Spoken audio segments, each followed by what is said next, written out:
Olá, amantes da ciência, sejam bem-vindos ao NID Biocast. Olá pessoal, eu sou o Ricardo. E eu sou a Larissa. E sejam bem-vindos a mais um episódio do NID Biocast, o seu podcast sobre biotecnologia. Hoje nós estamos com mais um episódio do quadro Conversando com o Biotecnologista, que é aquele quadro que nós conversamos com profissionais formados na nossa área e perguntamos para eles o que é que eles fizeram na sua graduação, quais foram suas experiências mais marcantes e onde eles estão inseridos no mercado de trabalho hoje em dia. Isso mesmo. E para a gente começar esse quadro hoje, então, a gente convidou o Marcos Rafael, que é biotecnologista formado aqui pelo UFC e que teve ainda um período de graduação sanduíche com a Universidade de Boston, nos Estados Unidos. E ele também é mestre e doutorando em biotecnologia de recursos naturais e atualmente ele realiza atividades de pesquisa na área de engenharia de proteínas e imunoterapia na Fiocruz, aqui na unidade do Ceará. E além de tudo isso, ele também é membro fundador e diretor de finanças na Tecmol Diagnósticos. Então, obrigada, Marcos Rafael, por ter aceitado o nosso convite para estar aqui hoje. Oi, gente, eu que agradeço, um prazer estar aqui. Estou à disposição para a gente ter essa conversa aí. Eu espero que essa conversa possa tocar de alguma forma na cabeça dos profissionais que estão em formação. Um pouco de experiência aí que eu tenho, que eu possa contribuir, vai ser um prazer. Pois mais uma vez, MR, muito obrigado por aceitar o nosso convite. E então, vamos começar o nosso episódio.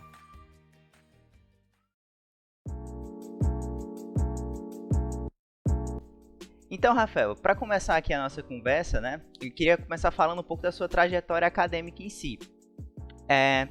Então, por que você escolheu assim cursar biotecnologia? Lembrando que quando você entrou era um curso muito novo, né? Você foi de qual turma de biotecnologia? Essa é uma boa pergunta. Era um curso bem novo mesmo. Eu sou da segunda turma de biotecnologia. Eu entrei pela primeira turma que entrou pelo Enem. Então foi um ano em que era tudo diferente do que a gente estava acostumado. O estilo de vestibular, né? Hoje já nem se usa mais tanto a palavra vestibular, que é a prova de entrar na universidade, enfim, era bem diferente. Na verdade, eu acho até que é uma coisa bem comum. No ensino médio, eu nem sabia da existência do curso de biotecnologia, eu não sabia o que é que eu queria fazer da minha vida. Tinha um monte de coisas que eu sempre gostei, e era muito difícil de encontrar uma coisa que juntava tudo. Eu gostava muito de ciências, de genética, eu gostava de estudar sobre o Egito Antigo, eu gostava de ver documentários sobre arqueologia, enfim, era uma sopa na minha cabeça e, bom, eu não sabia o que eu ia fazer. Chegou um momento assim, eu estava na metade do terceiro ano, eu ainda não sabia qual curso eu ia fazer no vestibular, até que eu fui para uma feira das profissões, que é um evento que costumava ter na UFC, que, né, você apresentava lá os diferentes cursos e o que cada curso podia fazer na UFC. E foi nesse evento, na verdade, que eu conheci o curso de biotecnologia, né? E aí eu fui ler um pouco, eu vi o que é que o profissional poderia fazer, e na época, assim, o que eu vi não tinha nem muito a ver com a biotecnologia como um todo. Eu lembro que eu vi que eu poderia fazer um mosquito transgênico para aplicação na agricultura. Eu achei aquilo incrível. Hoje estou longe de trabalhar com isso, mas enfim, aquilo ali me abriu uma janelinha que nossa, o cara aqui tá mexendo com genética, aí essa genética tem aplicação no agricultor, ele tá misturando um monte de coisa, e esse agricultor vai vender esse produto. Então, o que fez eu gostar, assim, criar uma certa curiosidade de arriscar, entrar no curso, é que juntava mais de um conteúdo, não era só química, não era só biologia, não era só indústria, não era só comércio, juntava um monte de temas, né? Essa característica de interdisciplinaridade, multidisciplinaridade da biotecnologia, e aí eu resolvi arriscar. Não quer dizer que assim, eu sempre tive a cabeça muito tranquila de que eu poderia mudar de caminho, né, durante essa caminhada aí, Mas acabou que cada vez mais eu conheci a biotecnologia e me apaixonei por ela, porque, enfim, ela é bem flexível no que eu sempre quis fazer da minha vida. É muito interessante porque realmente, né, muita gente no ensino médio não tem muita noção do que quer fazer da vida, né?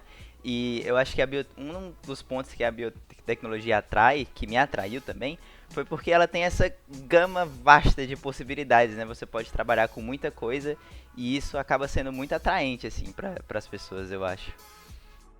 Isso mesmo, eu acho que tem que estar, assim, você tem que ter um plano, um direcionamento de coisas que você está disposto a fazer ao longo da sua vida.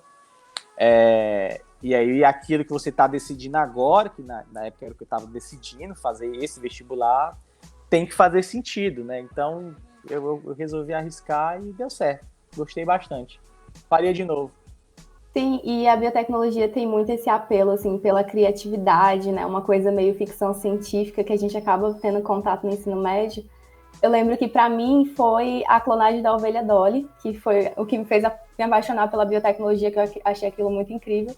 E para ti foi essa questão do mosquito transgênico, né? E tem, assim, vários exemplos também que a gente pode estar falando.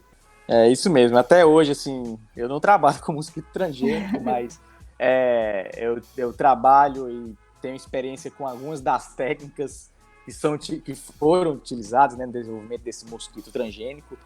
E até hoje, assim, eu fico de queixo caído quando eu vejo que esse tipo de coisa é possível e quando eu vejo o potencial que isso tem de impactar a vida das pessoas, né? Enfim. Com certeza. Aí, assim, Marcos, você, como tu falou, né, estavam entrando na segunda turma do curso, então tudo era muito novo. Quais foram as tuas principais experiências que tu teve na tua graduação? Porque eu acho que como vocês estavam entrando naquele universo diferente, vocês tiveram que meio que construir a trajetória de vocês do zero, né? Não tinha muito com o que se inspirar e também criar as atividades que vocês iam fazer dentro da graduação. Então, como foi isso para ti? Realmente, por ser um curso novo, tem seus pontos positivos e pontos negativos, né? Ponto positivo é que todo mundo está animado. Na época eram professores experientes, mas que eram novos na universidade, então eles, desde o começo, sempre foram bem empolgados, sempre apoiaram a gente, né, os alunos da época, a fazer de tudo, mas tem um ponto negativo, que é um curso que não está bem implementado, então não tem uma tradição, né, como diferentes cursos da UFC tem, por exemplo. E, bom, quando eu entrei na biotecnologia, na verdade, assim, eu entrei com a cabeça de que eu não estava entrando no curso de biotecnologia. Eu estava entrando na universidade. E o que eu queria aproveitar não era só o que a gente vê em sala de aula. Então, por exemplo, eu participei de muitos projetos de extensão. Alguns desses projetos, né, que estão aí até hoje, eu sempre vi que assim, a experiência que, desde o começo, a experiência que eu ganhava nos projetos de extensão, eu sempre senti que seria mais impactante ou tão impactante quanto a experiência que a gente tem em sala de aula. Então, eu entrei de cabeça assim, de participar, porque eu acho que é esse tipo de coisa que moldou o profissional que eu sou hoje, né? Sim, sim, é muito importante essa experiência, né? De aproveitar tudo que você tem na faculdade. Mas, Marcos, fala de uma coisa. A gente sabe que você fez um período da sua graduação nos Estados Unidos, né? Como foi essa experiência para ti? Como foi conhecer um novo país, poder estudar lá fora, fazer as disciplinas todas em inglês, né? Como é que foi para ti isso? No começo foi um desafio, porque, né, morar em um lugar com uma cultura diferente, com um idioma que você não está acostumado a falar. Eu não era fluente em inglês, né, na época que eu fui, mas o saldo assim, é muito positivo, porque foi muito positivo. Tanto a experiência profissional, né, eu pude cursar disciplinas que não são ofertadas aqui no Brasil. Tive a chance de estagiar numa empresa de biotecnologia multinacional. As experiências pessoais também me agregaram muito e também me ajudaram a amadurecer, né, não só pessoal, mas como profissionalmente também.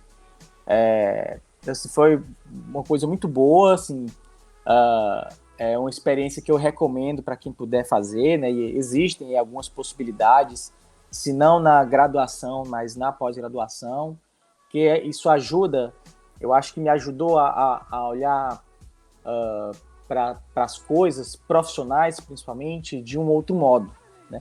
Por exemplo, quando eu fui, quanto mais tempo eu ficava lá, foi muito legal, foi um país, né, uma cidade muito agradável de se viver, uma outra experiência de vida, um país desenvolvido, mas me cresceu dentro de mim uma vontade de querer voltar para o Brasil e aplicar tudo aquilo que eu estava aprendendo lá aqui, porque eu me senti que eu estava numa missão, né?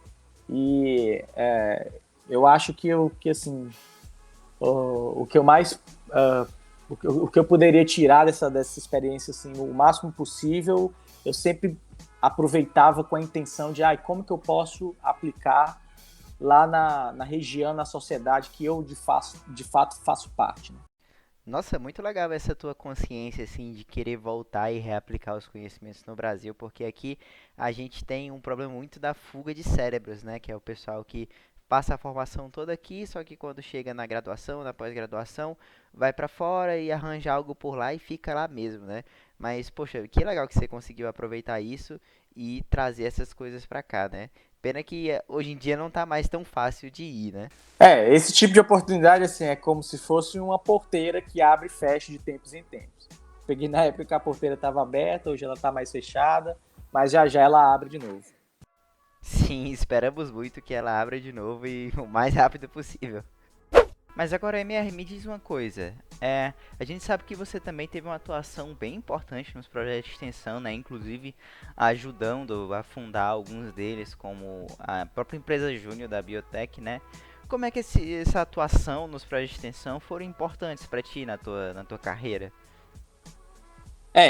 Nos projetos de extensão, eu acho que eu e meus colegas na época, e hoje eu vejo isso também, a gente acaba que amadurece aquela sensação de que eu estou estudando, né, aquele conteúdo lá na sala de aula que tem a ver com a minha profissão, só que como que isso que eu estou aprendendo pode de fato ser aplicado e preferencialmente transbordar os muros da universidade, né?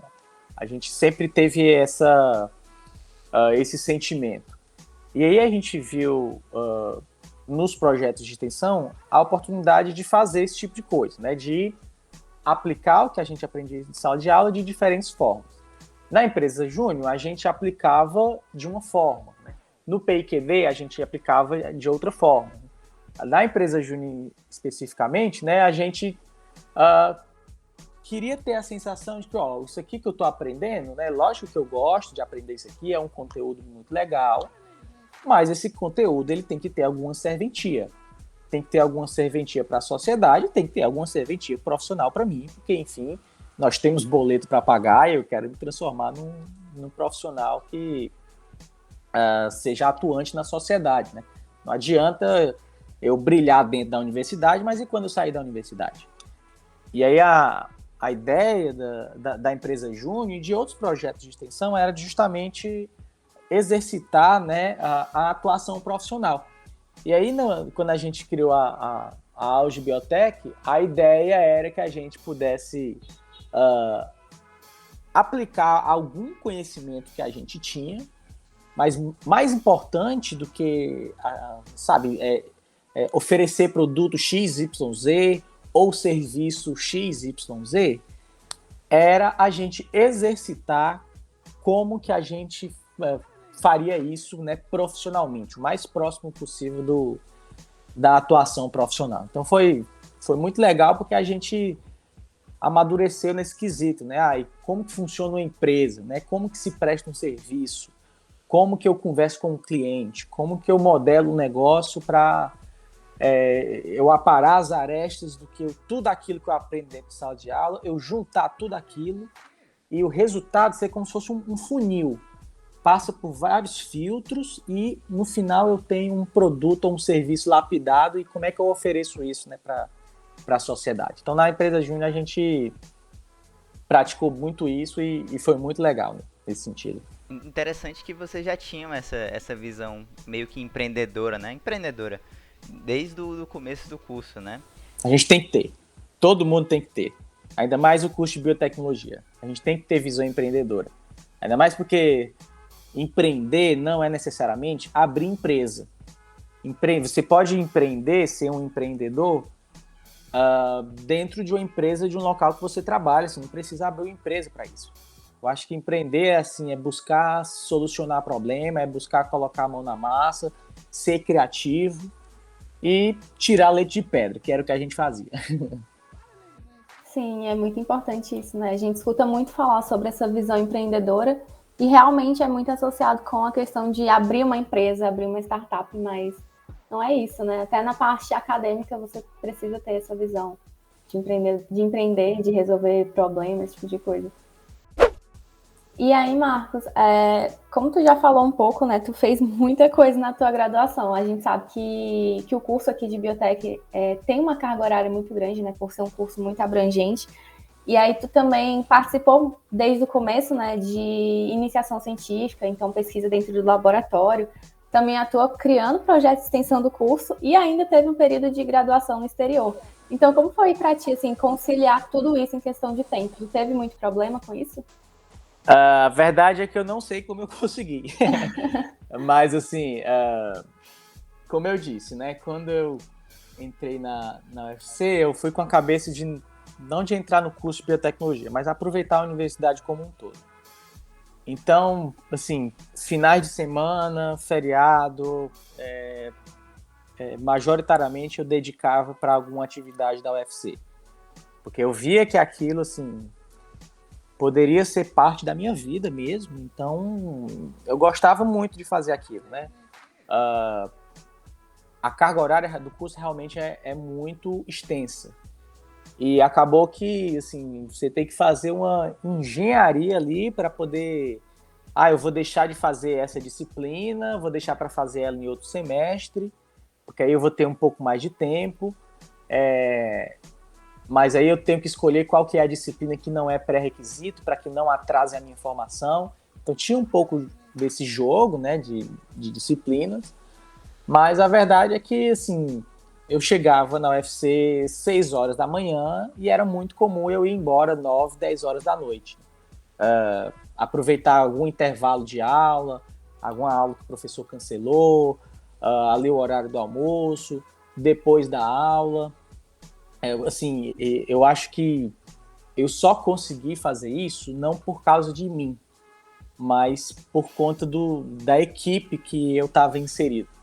Que nós trabalhávamos, trabalho com eles até os dias de hoje, inclusive, mas desde aquela época a gente trabalhava muito bem juntos. A gente sabia dividir tarefas, a gente tinha confiança um no outro, a gente era bem organizado para desenhar um projeto e colocar esse projeto em prática. E eu acho que mais importante é que eu sempre tive isso na minha cabeça. Para mim é muito mais importante ter alguma coisa feita do que perfeita. Então a gente não queria fazer grandes coisas que, apesar de ser muito bonito, ia ser muito difícil sair do papel. A gente preferia fazer coisas que eram possíveis de ser feitas. A nossa prioridade era colocar a mão na massa e tirar as ideias do papel.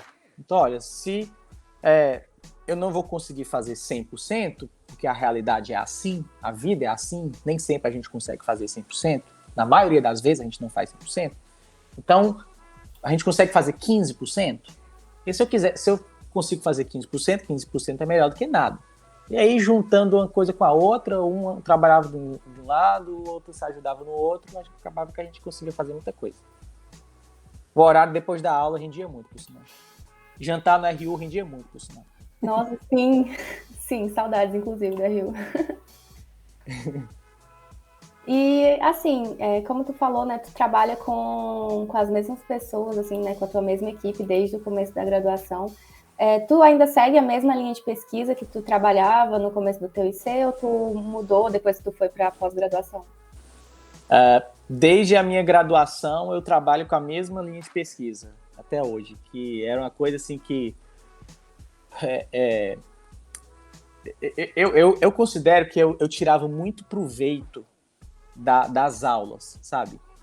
Eu tirava tanto proveito das aulas que, assim, eu sentia que eu entendia bem o conteúdo. Muitas das vezes eu não precisava me matar de estudar para uma prova, porque eu usava aquele momento de aula para absorver o máximo que eu pudesse, né? Conversava com o professor, discutia com os colegas, enfim.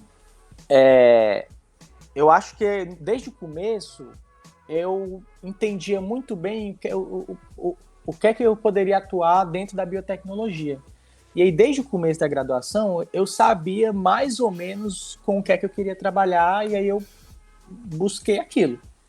Então, desde o começo da graduação, eu trabalho com uma área que eu gosto muito, que é a parte de biologia molecular, né, assim, falando de iniciação científica. Sempre exercitei a questão da extensão, né, para reforçar o meu lado empreendedor. E aí, na parte da iniciação científica, né, eu sempre trabalhei com essa parte de biologia molecular, e aí eu pesquisei bem onde que eu poderia atuar, quem eram os possíveis orientadores, e aí eu corri atrás, e desde então eu fiquei, né, nessa mesma área. Então, Marcos, você falou que você desde da graduação, né, você vê essa necessidade de empreender, né, que o empreendedorismo, todo mundo tem que ser empreendedor. E como foi que começou esse seu interesse por empreendedorismo? Como você desenvolveu isso durante a sua graduação, assim, né? A gente sabe que você fundou a empresa Júnior, mas qual foi o início de tudo isso?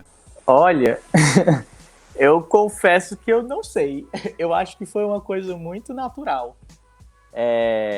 Se eu puder colocar assim em perspectiva, para ter uma noção de linha do tempo, eu acho que veio com essa vontade de transformar o que a gente aprendia em sala de aula para alguma coisa prática, alguma coisa que fosse útil. Ao mesmo tempo, me reunir de uma boa, assim, pessoas incríveis, muito mais incríveis do que eu, fez bastante a diferença, né? Lógico, assim, quanto mais rodeado você está de pessoas incríveis, mais você tem a aprender.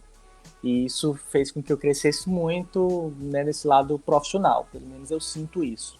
Estou longe de ser alguém muito bom na minha área, mas eu acho que o que mais importa não é se você é bom. O que mais importa é se você melhorou de ontem para hoje. E eu sentia isso, eu sentia que eu melhorava cada vez mais por estar rodeado daquelas pessoas. E aí eu acho que assim, a questão empreendedora foi uma consequência.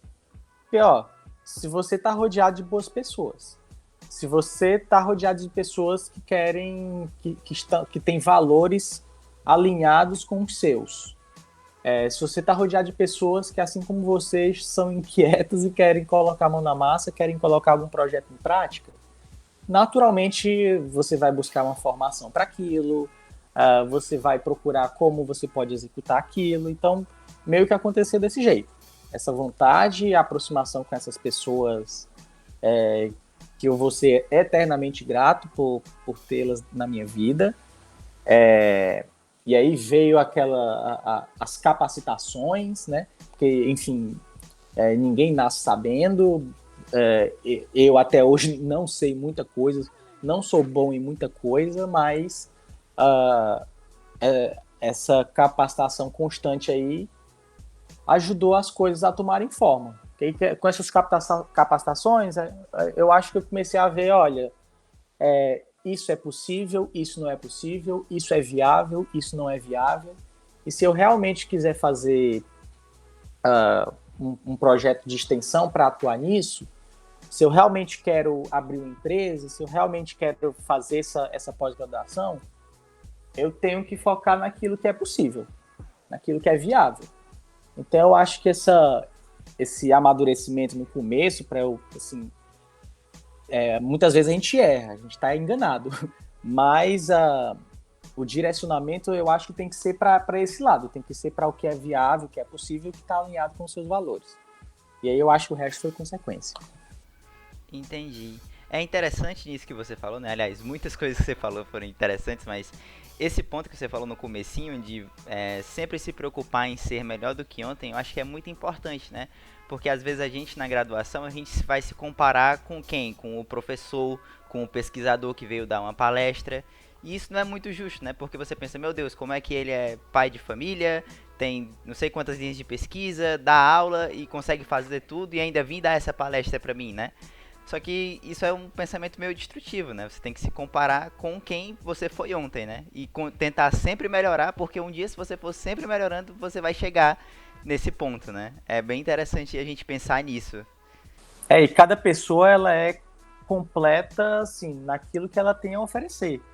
Por exemplo, alguns dos meus melhores amigos, que a gente fez muita coisa e faz muita coisa até hoje, a gente pode não ser os melhores, mas eu estou muito satisfeito. Assim, não tiravam só 10 nas disciplinas, né? Muitas vezes assim, eles não conseguiam dar conta de fazer uma iniciação científica. Às vezes eu também não conseguia dar conta de fazer uma coisa ou outra. E, assim, tá tudo bem. Porque você compensa de outras formas, sabe? Assim, são essas peculiaridades que fazem com que cada pessoa seja única. E aí cada pessoa tem uma experiência diferente, tem uma visão diferente, tem uma forma de contribuir diferente. Se você quiser ser igual a uma determinada pessoa, qual que vai ser o seu diferencial, então? Né? Você vai ver as coisas do mesmo jeito que aquela pessoa vê. É lógico que tem assim, pessoas que a gente se espelha, que a gente admira, né? Eu tenho muitas pessoas que eu admiro, que eu quero ser quando eu crescer, mas isso não pode fazer com que a gente, né, assim, sinta essa vontade de estar no lugar da pessoa. Você tem que buscar qual que é o seu lugar. Sim, e o que eu tô achando bem legal é que desde o começo você tá sempre falando da tua equipe, né, das pessoas que trabalham contigo, assim, desde o começo. E é muito legal isso, dá pra ver que você teve muita sorte, assim, no sentido de encontrar pessoas que tinham os objetivos alinhados com o teu e que estão até hoje ali caminhando, né, junto contigo. Tive muita sorte. Sem eles eu não conseguiria nada. Certo. Aí, assim, Rafael, em relação ao que tu estava falando também sobre as capacitações, né? Como é que foi para você quando você decidiu que não, eu quero empreender, eu quero ter uma empresa, encontrar essas capacitações, onde elas estão e qual tipo de capacitação você fez? Porque eu percebo que as pessoas têm essa dúvida, sabe, de onde encontrar esses cursos, ou esse tipo de coisa quando você quer realmente partir para esse lado empreendedor. Tá, eu acho que essa parte empreendedora de abrir empresa, assim, eu sinto que ela começou mais quando eu voltei do intercâmbio. Porque eu acho que foi quando eu voltei do intercâmbio que me aflorou mais aquela questão, né? Tá, tudo isso aqui que eu estou absorvendo, esse investimento que eu estou recebendo e que eu estou investindo em mim mesmo, como que eu faço, como que eu faço isso ser aplicado, né? E devolvo isso para quem está investindo em mim. Isso veio até mesmo depois da empresa Júnior, assim. Na época da empresa Júnior, eu me via assim, que eu gostaria de trabalhar numa empresa, não necessariamente poderia ser a minha, mas aí quando eu voltei do intercâmbio, aí eu vi assim que, olha, pode ser que seja eu, né? Pode ser que eu esteja envolvido numa empresa, né? Junto com alguns colegas. Então a primeira coisa que eu fiz foi conversar com alguns amigos. Na verdade, assim, os que eu conversei na época não são nem os mesmos, né? A maioria deles não são os mesmos em que eu continuo trabalhando até hoje. Isso é absolutamente normal, porque assim, é muito difícil quando você fala de abrir empresa, né? Você já acertar de primeira os seus sócios, e isso é uma coisa muito sensível. Eu diria que é a coisa mais importante e mais sensível quando você está assim, pensando em abrir uma empresa, em abrir um negócio, é a questão dos sócios. E, assim, quando a gente teve aquela primeira conversa, gente, eu tô com vontade de transformar, assim, todo esse investimento que a gente teve, né, em alguma coisa mais concreta. E a partir do momento assim, que teve essa vontade, eu acho que fez com que a gente quisesse se movimentar para buscar as capacitações. Capacitações mais básicas, eu acho que em qualquer lugar você encontra, assim, porque o básico todo mundo sabe, então vai ter muito mais oferta de curso de capacitação. Então, qualquer capacitação que você fizer, eu acho que vai ser relevante. Na época, eu busquei algumas capacitações online, no Sebrae, e estudando por conta própria. Com essas capacitações, aí a gente foi capaz assim, de sugerir as nossas primeiras ideias. Né? Inclusive, a maioria dessas ideias a gente não teve como dar continuidade, porque, enfim, elas não foram boas o suficiente. Mas essas primeiras ideias foram boas para a gente praticar aquelas coisas que a gente viu nas capacitações. Né? Então, da disciplina de empreendedorismo, num curso X, você escuta falar de coisas bem básicas, como Canvas, como SWOT, como modelagem de negócios, essas coisas você escuta falar. Mas é muito difícil você já saber, você já dominar essas coisas de primeira.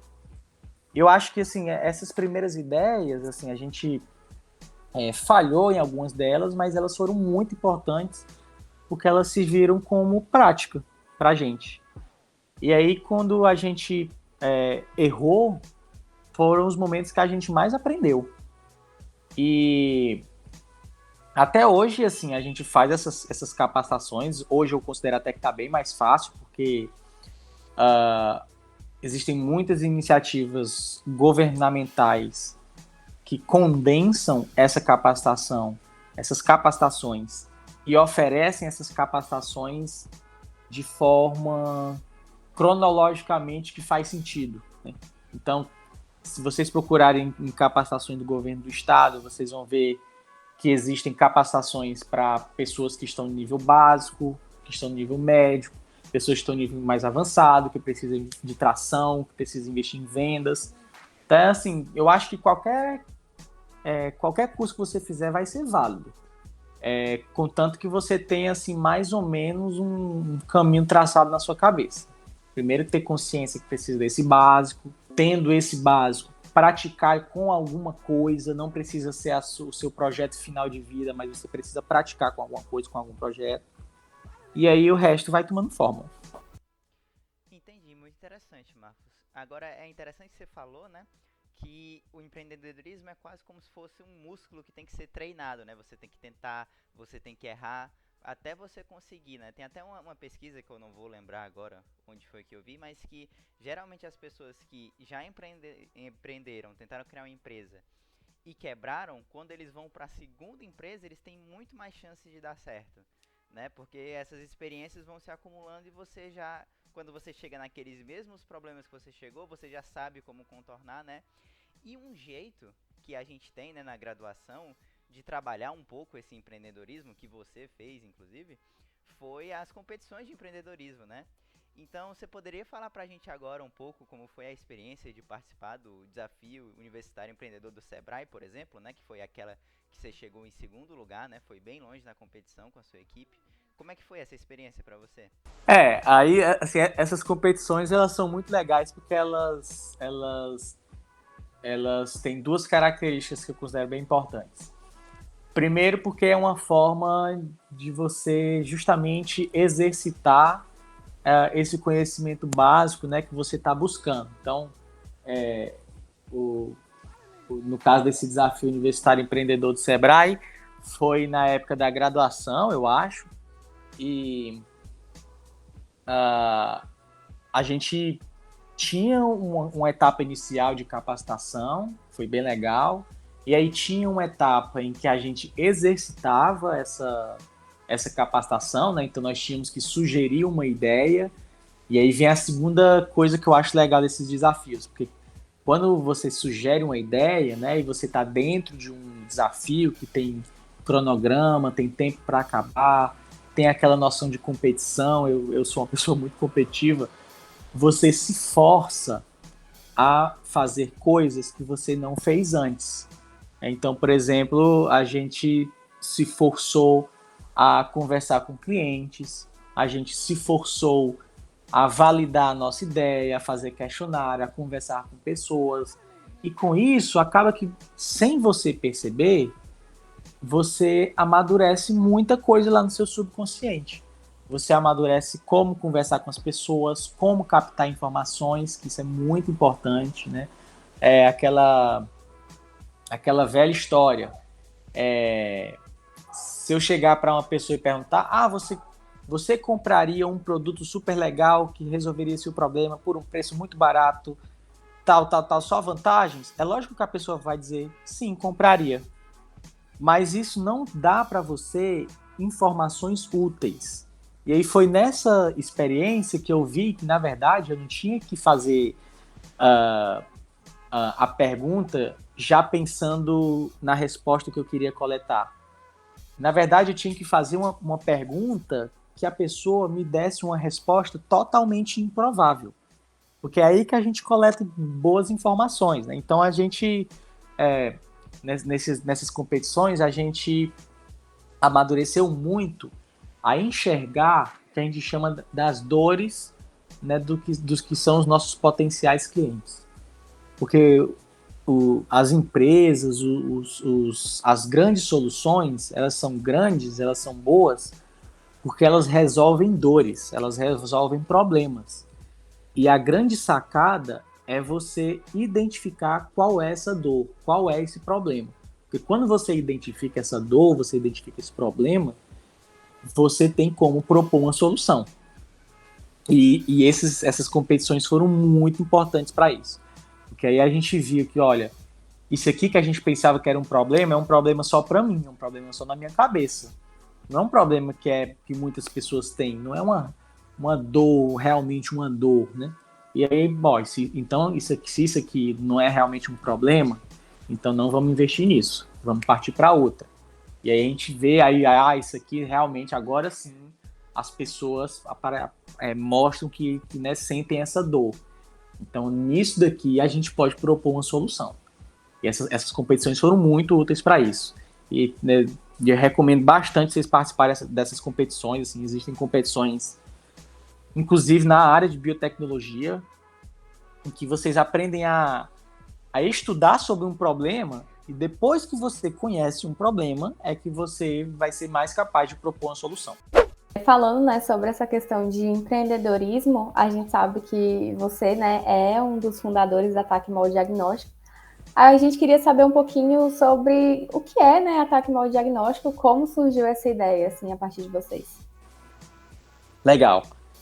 A Tecmol, ela é uma empresa de diagnóstico molecular veterinário, né? Esse é o serviço que a gente presta. Nós desenvolvemos e oferecemos testes de diagnóstico para a área veterinária. Ela começou, na verdade, a gente viu essa demanda, esse problema, né, aqui na nossa região. E foi muito interessante porque, na verdade, assim, a Tecmol, a forma de resolver esse problema que nós identificamos é uma forma assim, que não é muito complexa, né? Assim, considerando a bagagem de conhecimento que nós, profissionais em biotecnologia, temos, a gente viu que, olha, não precisa eu reinventar a roda para eu solucionar o problema de muita gente. Então, assim, nós usamos uma tecnologia que não é tão trivial, mas que nós, profissionais em biotecnologia, dominamos bastante, que é a PCR, né? E pensamos em como aplicar isso para solucionar esse problema. Então, nós modelamos a Tecmol para ser, assim, tentar ser resolver esse problema de forma mais básica possível, porque é o que mais impactava pessoas. E aí a Tecmol, ela nasceu a partir disso. A gente viu o problema, viu que nós vimos que nós tínhamos expertise para resolver esse problema, não precisava reinventar a roda, era um projeto que era viável da gente fazer, né? Não precisava de muito investimento para que a gente desse os nossos primeiros passos. E aí a gente tem arriscado até agora. Marcos, agora tu falou que tu é uma empresa de diagnóstico molecular, né? Tu já falou que usa PCR. Só pra gente ter um contexto assim, tu pode só pincelar de leve como é o processo, como é que é feito esse diagnóstico molecular? No caso da Tacmol, né, nós somos um laboratório de diagnóstico. Então, como é que funciona? O cliente, que geralmente é um médico veterinário, né, ou então, por exemplo, um tutor de um animal de estimação, ele vai até um médico veterinário, o médico veterinário solicita o exame, e aí ele vai lá, faz a coleta da amostra biológica daquele animal, né, o sangue, a medula, o linfonodo, envia essa amostra para a gente, o nosso laboratório processa, faz o teste, aí nós temos um veterinário contratado que assina o laudo, né, ela é nossa responsável técnica, para ver se a gente está fazendo as coisas nos conformes, assina o laudo e a gente entrega o laudo para o cliente. Então, quando a gente recebe essa amostra, né, desse animal, a gente aplica os conhecimentos que nós vimos em sala de aula, né? A gente faz a extração do DNA, faz lá o protocolo de reação em cadeia da polimerase para amplificar e detectar a presença ou a ausência daquele parasito lá naquela amostra. E aí, no meio disso, permeia um monte de coisa. As noções de biossegurança, as noções de controle de qualidade, e, enfim, é assim que funciona a solução da Tacmol. Entendi, Marcos. É legal porque você falou tanto das competições e da importância delas, né? E a gente tem que lembrar que a Tacmol ela foi criada a partir de uma ideia de vocês para uma competição, né? O Corredores Digitais, o programa aqui do governo do estado do Ceará. Como é que foi isso para vocês? Assim, na verdade, quando a gente pensou em criar a Tacmol, né, nós nos juntamos, começamos a desenvolver o projeto, fazer os primeiros testes, e aí apareceu uma oportunidade de capacitação, na verdade, que foi o programa Corredores Digitais, um programa do governo que ele tem... ele é separado em 2 grupos, vamos dizer assim, que é um grupo para iniciantes, quem precisa de capacitação, quem ainda precisa transformar aquela ideia em realidade, ter algum teste, ver se realmente aquela ideia resolve algum problema. E tem a parte que é chamada de tração, que eu tenho o meu protótipo, eu já tenho o meu projeto, eu já entendo mais ou menos de negócios, eu já fiz a minha primeira venda. Como que eu cresço? Como que eu traciono? Como que eu vendo mais? Né? E aí, na época, a gente já tinha um primeiro protótipo, mas a gente decidiu entrar na categoria de iniciantes. E aí, foi muito bom, a gente amadureceu muitos conceitos na Tacmol, nós aprimoramos muitos processos dentro da Tacmol, né? Como que funciona, porque assim... A gente colocar a ideia na nossa cabeça, às vezes funciona 1001 maravilhas. Quando você vai executar, a logística da coisa é totalmente diferente e pode destroçar tudo. Aí a gente vai receber a amostra, processar e emitir o laudo. Mas aí, como é que a gente recebe essa amostra? A gente vai buscar ou eles mandam? Quando chega, quantas amostras a gente processa ao mesmo tempo? Quanto tempo essa amostra pode ficar esperando? Então, a logística da coisa é um desafio muito grande. E nos corredores digitais foi um desses programas de capacitação que a gente teve esse amadurecimento. E, Marcos, assim, falando um pouquinho, né, sobre a trajetória de vocês até agora, quais foram, na tua visão, as principais conquistas que a Tacmol teve até agora e quais são os próximos passos, né? Como vocês pretendem crescer daqui para frente? Isso aí acho que é bem legal. Eu penso aqui em muitas conquistas, em muitas coisas que a gente tem que fazer e vai fazer daqui para frente. Se eu puder destacar algumas, eu acho que o primeiro resultado que a gente teve do nosso teste, a primeira PCR que a gente fez, que a gente amplificou uma banda e era um animal que, enfim, estava com sintomas mas o dono do animal ainda não tinha o veterinário, na verdade, não tinha fechado diagnóstico, porque ele não tinha nenhuma comprovação de que era realmente aquela doença. E aí, quando foi umas 2 semanas depois, na verdade antes, uma semana depois, o veterinário visualizou numa lâmina o parasito, que a gente identificou vários dias de antecedência. E aí a gente pegou aquela banda, mandou sequenciar aquele DNA, e quando sequenciou, era o DNA do parasito. Então, assim, foi a primeira vez que tive caramba, realmente o nosso teste funciona na prática, né? Um veterinário, um cara que pode ser o nosso cliente, comprovou isso. Acho que esse foi um momento bem legal. Eu acho que um outro momento bem legal foi quando a gente emitiu a primeira nota fiscal. É um negócio que é bem chato, mas, enfim, eu acho que é ali que a gente vê que fechou um pequeno ciclo, né? De, eu fiz a minha ideia, eu ofereci, o cara pagou por aquilo e eu entreguei alguma coisa que teve valor para o cliente. Eu acho que foi bem legal também. Eu acho que outro momento bem legal foi quando a gente foi contemplado pelo primeiro edital de financiamento, né? Um edital do InovaFit, que isso assim, tem sido responsável por nos dar um upgrade, né, na infraestrutura. E eu acho que para desafios futuros, eu diria que a gente precisa aumentar o nosso portfólio, assim, a gente precisa ser gigante, a gente precisa ser referência, porque para além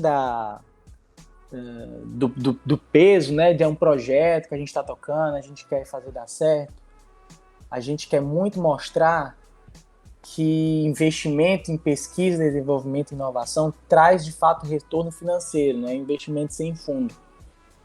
Não é um investimento de tempo, não é um investimento de dinheiro que não vai valer a pena. A gente quer provar de que esse mercado consumidor é bem amplo, que ele existe, que vai trazer muito investimento para a gente. Eu acho que a gente precisa aumentar o nosso portfólio para isso. Eu acho que um outro desafio é que a gente precisa assim, se tornar mais independentes estruturalmente. A gente, lógico, sempre quer manter parcerias, mas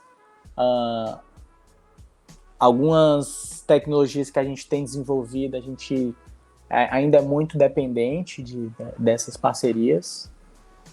E eu acho que uma coisa que, assim, para curto prazo, que a gente já está trabalhando já é absorver profissionais capacitados.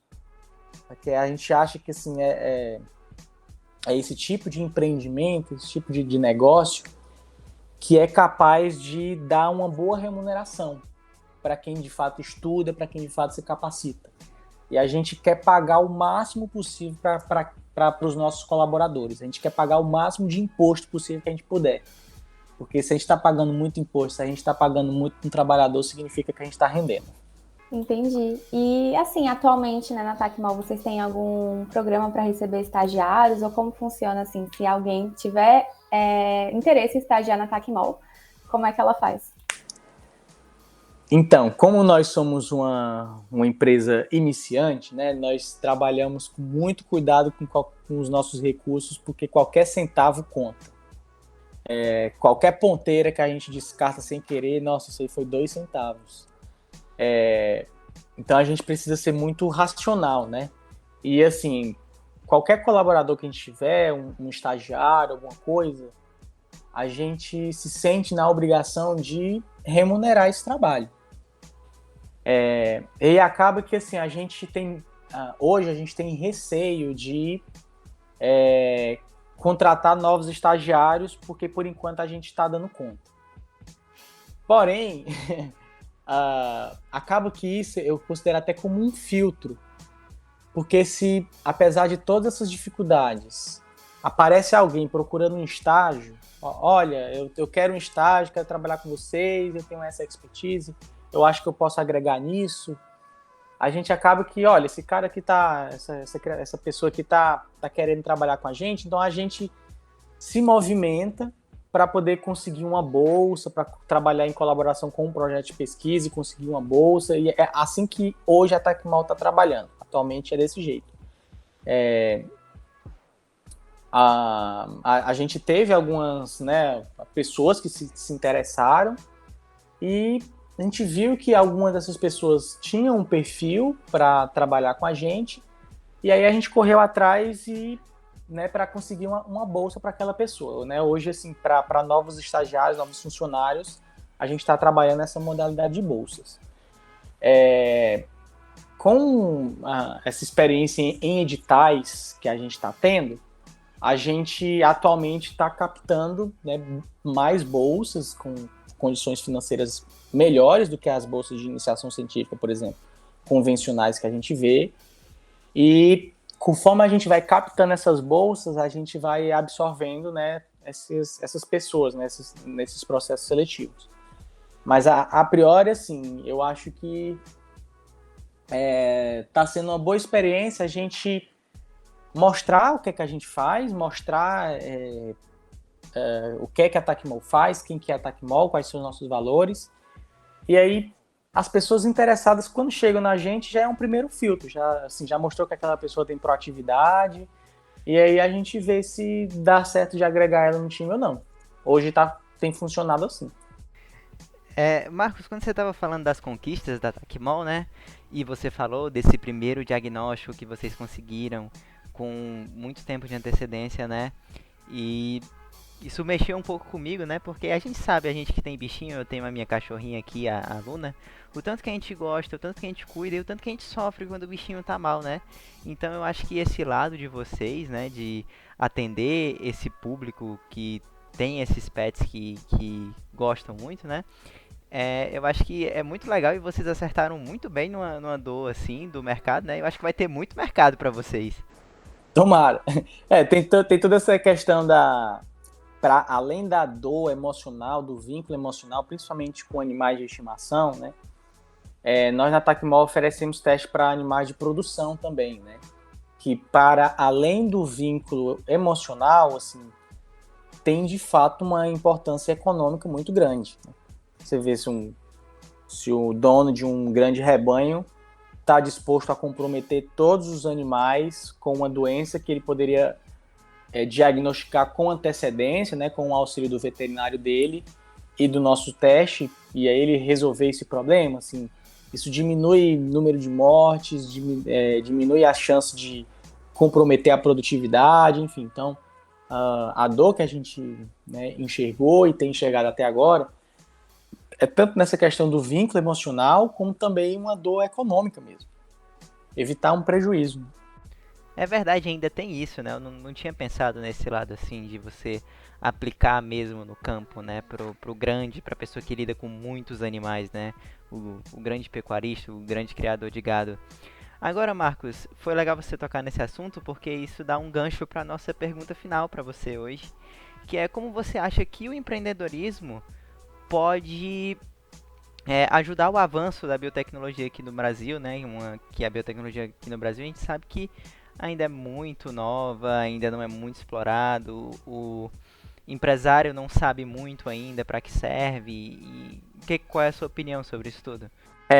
Isso que você falou, né, de que o mercado de biotecnologia é recente, não é tão explorado no nosso país, acaba que tem muito a ver com essa sua pergunta.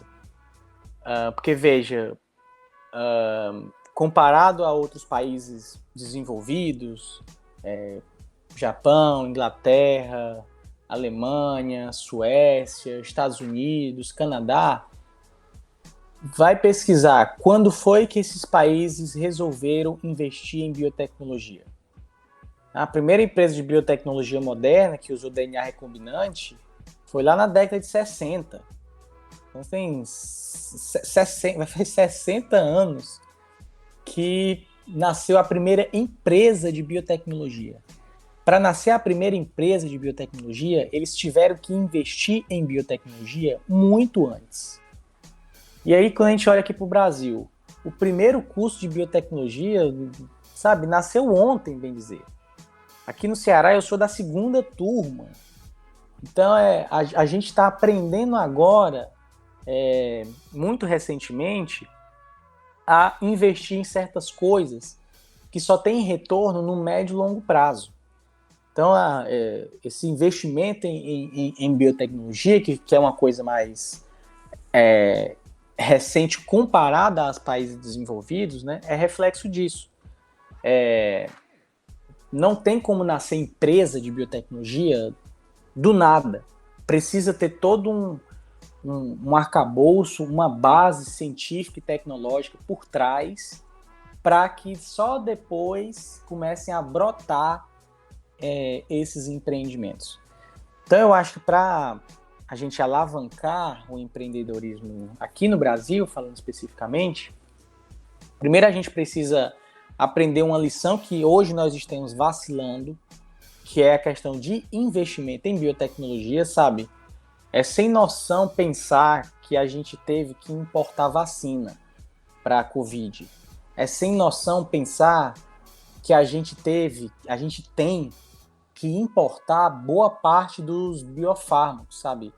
Se a gente olha para os biofármacos, que são medicamentos produzidos essencialmente por biotecnologia, eles representam 5% do total de medicamentos e levam mais da metade do orçamento para a compra de todos os medicamentos. Porque esses 5% a gente precisa importar praticamente tudo.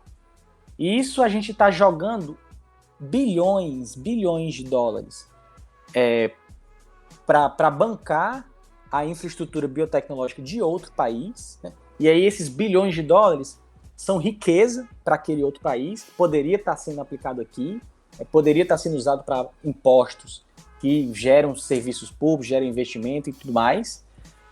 E para além disso, os empregos que nós estamos bancando nesses outros países. Que não significa que a gente não sabe fazer biofármaco, não significa que a gente não sabe desenvolver uma vacina, a gente sabe, de muito tempo a gente sabe. Mas a gente precisa desse investimento aqui, porque nós temos uma cultura imediatista, consumista, de que os investimentos precisam dar resultado a curto prazo. Não é assim que funciona em biotecnologia. Então, acho que a primeira lição é essa, de entendermos que esse investimento vai trazer resultado a médio e longo prazo. Essa é a primeira coisa. Segunda coisa que eu acho que é investir em capacitação. Apesar de termos muitos cursos, né, de biotecnologia no Brasil, mas assim, ainda não é suficiente. A gente não tem profissionais com capacitação técnica à disposição no mercado.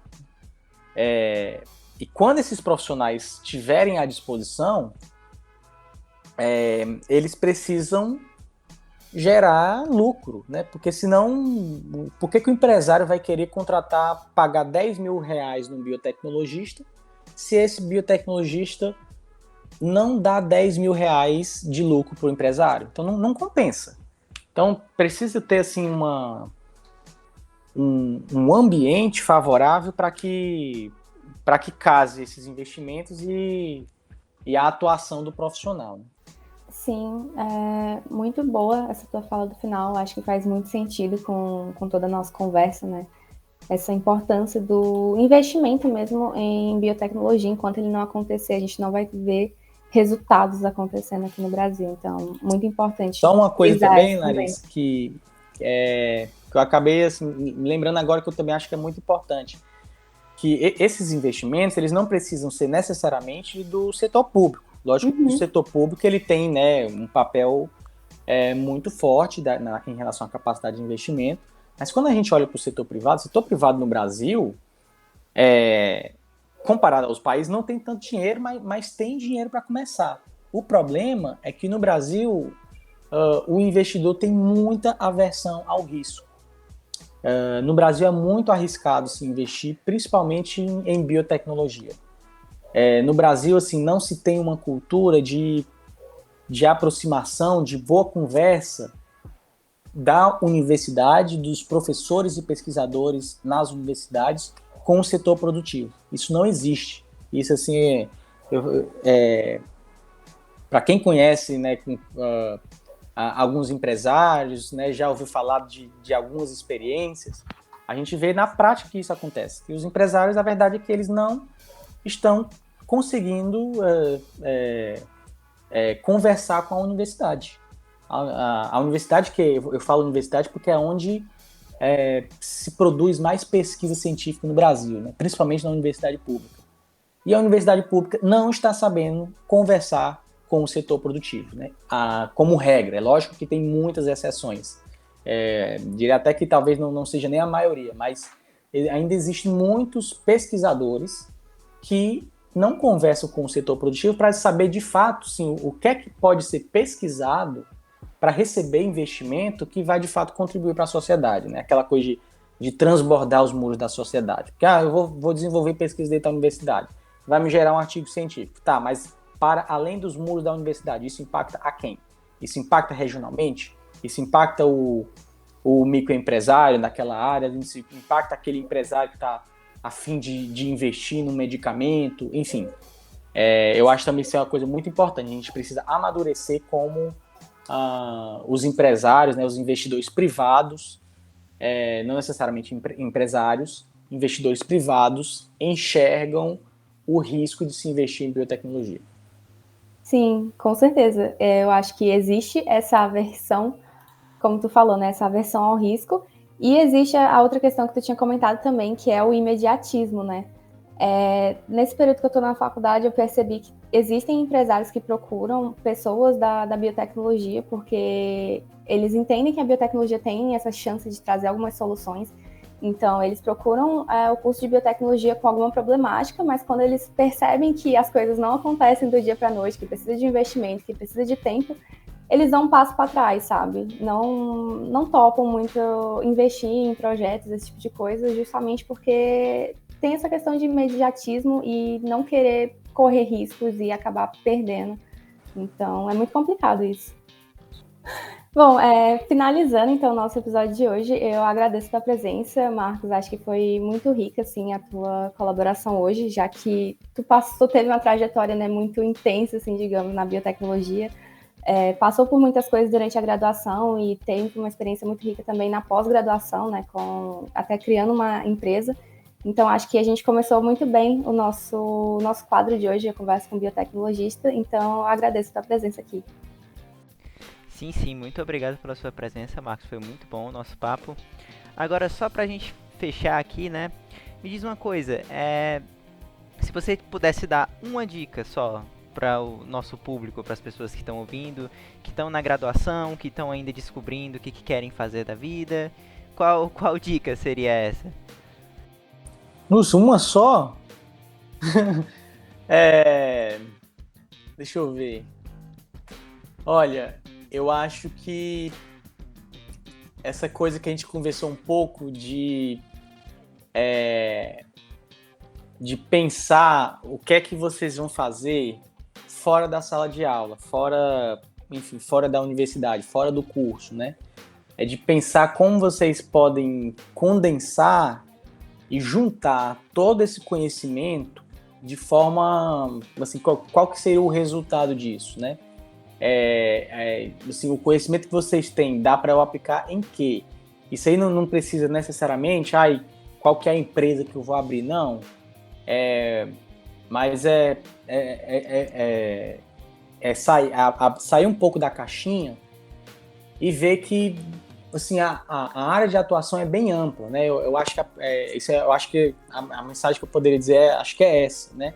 Que é pensar fora da caixinha e entender que você como profissional, isso não como profissional em biotecnologia, você como profissional, você não é obrigado a atuar em uma determinada área. Entender que vocês podem atuar no que vocês quiserem, né? É só buscar formação para isso. Às vezes precisa de uma pós-graduação, às vezes precisa de uma outra graduação, às vezes precisa de uma especialização e, assim, se fizer sentido com o planejamento de longo prazo que vocês têm, busquem isso, né? Não se prendam a que a gente só pode atuar dentro daquilo que a gente vê nas disciplinas, sabe? E essa experiência nos cursos de extensão, em projetos fora da sala de aula, fora da universidade, eu acho que ajudam muito a amadurecer essa visão, de ampliar, né, o horizonte para além do que a gente vê nas disciplinas.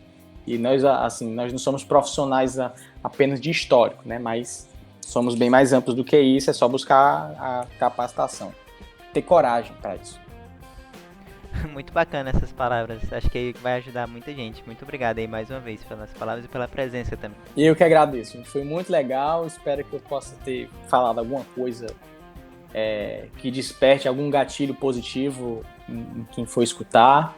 Estou também à disposição para conversar em qualquer outro momento. Para quem está nos assistindo também, só me procurar. Estou uma pessoa assim, bem aberta a conversar.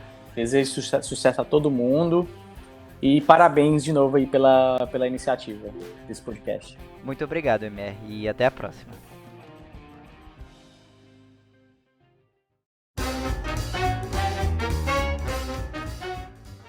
Então, pessoal, muito obrigada pela audiência. Esse foi mais um episódio do NID Biocast, que é o seu podcast sobre biotecnologia, feito por nós, membros do Núcleo de Inovação, Desenvolvimento e Empreendedorismo em Biotecnologia, o NID Biotech, da Universidade Federal do Ceará. E aqui a gente busca sempre estar divulgando ciência, divulgando biotecnologia e produzindo conteúdo de qualidade aqui para vocês no nosso podcast. Mas não é só isso que a gente faz, né, Ricardo?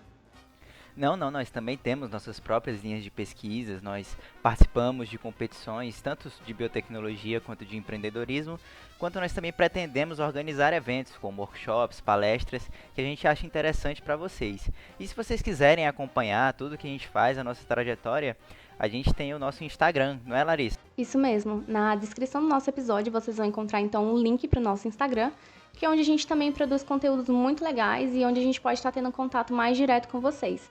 Então qualquer dúvida, comentário ou inclusive sugestões de temas para os nossos próximos episódios, é só conversar com a gente por lá. E por hoje é isso, obrigada por nos escutar até aqui e a gente se vê no nosso próximo episódio, pessoal. Tchau, pessoal, até a próxima.